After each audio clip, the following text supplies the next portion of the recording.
and welcome on board. This is Eye on Africa and I'm Clarisse Fortuné. Our top stories. Senegal's top court says President Macky Sall's decree that postponed the presidential election is unconstitutional. The city of Goma is home to over 2 million people, with at least 500,000 displaced who fled the violence in eastern DR Congo. The escalating violence is putting them at risk. And music is back on in Ethiopia after 2 years of conflict. A new generation is blending musical genres to reach an international audience. The postponement of February 25th presidential election in Senegal is unconstitutional. It's the decision by the Constitutional Council that cancels the decree signed by President Macky Sall. It delayed the election for 10 months and thus kept President Macky Sall in office. The move has plunged the country into its worst crisis in decades. 3 people have been killed during demonstrations. Joining us now, we have, of course, our correspondent Sarah Thierry, who's in Dakar. Sarah, what else can you tell us about this decision by Senegal's top elections authority?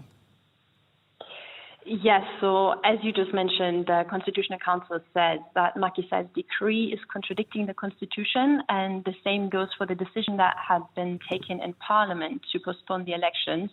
They were supposed to be held in just 10 days from today. Several opposition presidential candidates and lawmakers had filed a number of legal challenges to counter the delay.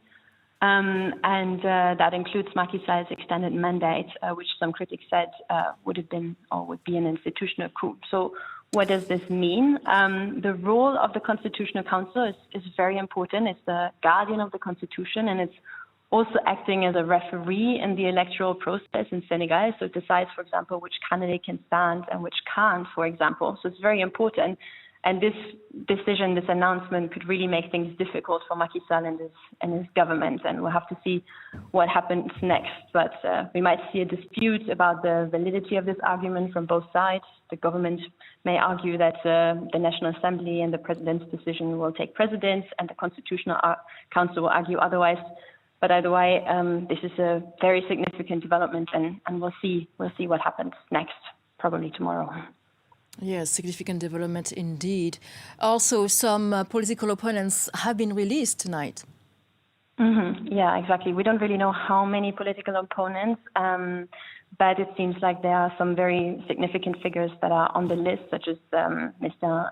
Sane, who is the coordinator of an important citizens' opposition movement, and also the mayor of a neighborhood in Dakar, and some members of the dissolved PASTEF opposition party, which is spearheaded by Ousmane Sonko.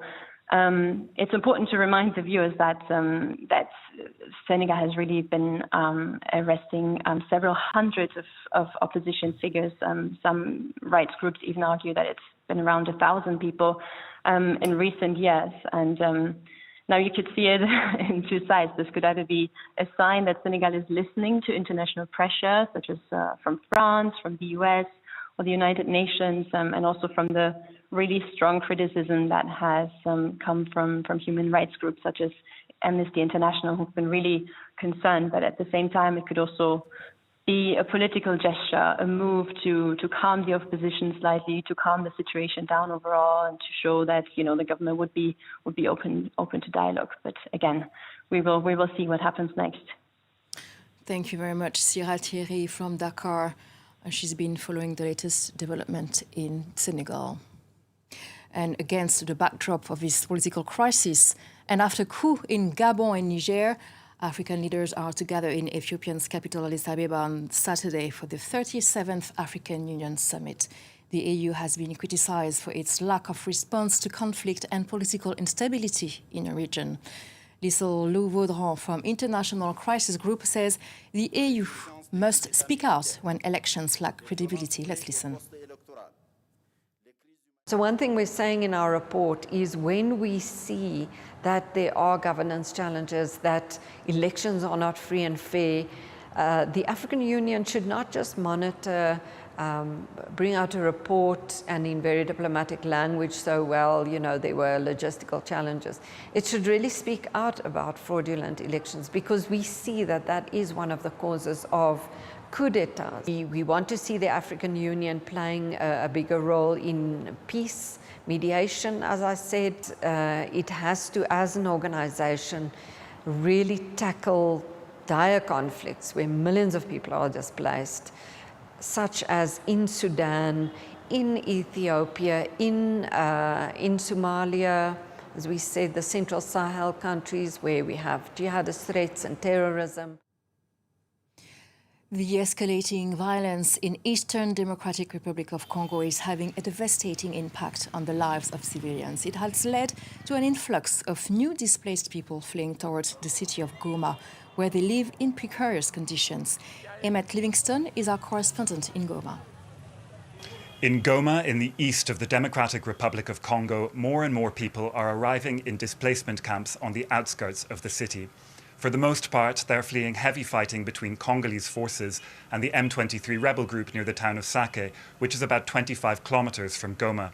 Many of the recently displaced people who are arriving had already been displaced before, but have been pushed further towards the city because of the approaching battles. According to humanitarian workers that we interviewed, it's getting increasingly difficult to keep count of how many people live in these camps. But the current estimates are of around 500,000 people. Needless to say, conditions are dire, and they're getting worse as more and more people arrive. Most people live in little huts perched on lava fields, but these huts are often just bits of tarpaulin stretched across a few branches. Although NGOs are present in the camps, many of the displaced people say they go hungry. Artillery shells are also hitting these camps. This week, at least 3 people died when a shell hit the camp of Zaina near Sake. With a chaotic situation, sexual violence is also running rampant.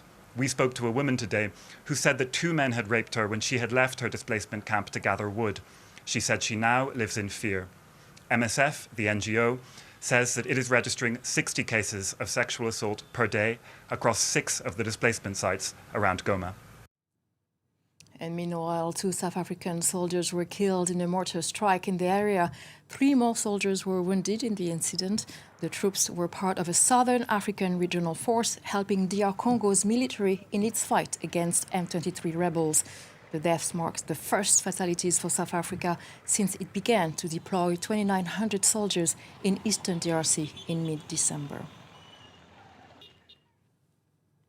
After MINUSMA left Mali in late December, thousands of former workers are now having a hard time finding a job. The UN mission employed over 3,000 drivers, interpreters and security guards across the country, many of whom are now struggling to find their way back to society. Laurent Bersécher has more. It's been an uneventful month for Mahaman Abdou. The former MINUSMA employee hasn't been able to find work since the UN mission left Mali in December 2023. It's no secret that most former MINUSMA workers are currently unemployed. We're trying left and right to find an opening. In its 10 years of presence, MINUSMA had become one of the main employers in the city of Timbuktu. And when it withdrew its troops late last year, hundreds of people suddenly found themselves without a job. Many now blame the UN mission for failing to take care of its own. We've received practically nothing from MINUSMA. Basically, I would say that MINUSMA abandoned us mid-flight. Several former MINUSMA workers and subcontractors say they have faced widespread discrimination since working with the UN agency. For someone who worked for MINUSMA, even if it was a small contract, and then returns to society, it's difficult to reintegrate because people see you differently. Heavily criticized for failing to tackle insecurity and curb an Islamist insurgency in northern Mali, MINUSMA was seen by parts of the population as an armed branch of the West, a reputation which Mali's military government did little to dispel, and that's now impacting its former employees. On a lighter note, music is back in full swing in Ethiopia after 2 years of conflict in the Tigray region. The revival is being spurred on by young artists who are blending musical genres to appeal to a new generation and reach an international audience. Clotilde Azar reports from Addis Ababa. After a 3-year wait, Ahadu are finally releasing their new album, which is a cause for celebration at the Mizzen label launch party. The record label could handle the marketing, the social media, what we call the not fun part. We always love to go to the studio and create good music, but the problem is that we cannot actually go further or really promote our music to the world without a good foundation.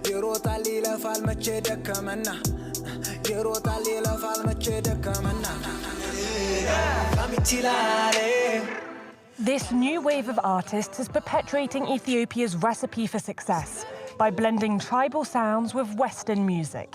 They're racking up views on YouTube thanks to labels like Mido Records that offer music video support. Our combined views is about 5 million, I think. But more than the number of views is the impact that we've been making on the industry that has been giving us the courage to continue. All the positive feedback and everything has been overwhelming.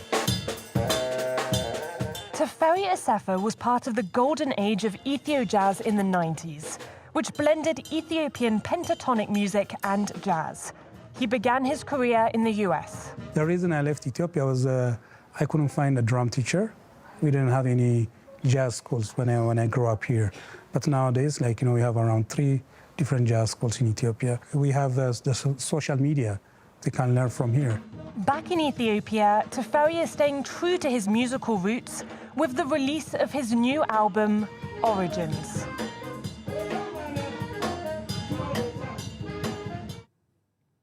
And that's the end of our edition of Eye on Africa. Thank you for watching and stay put for more news.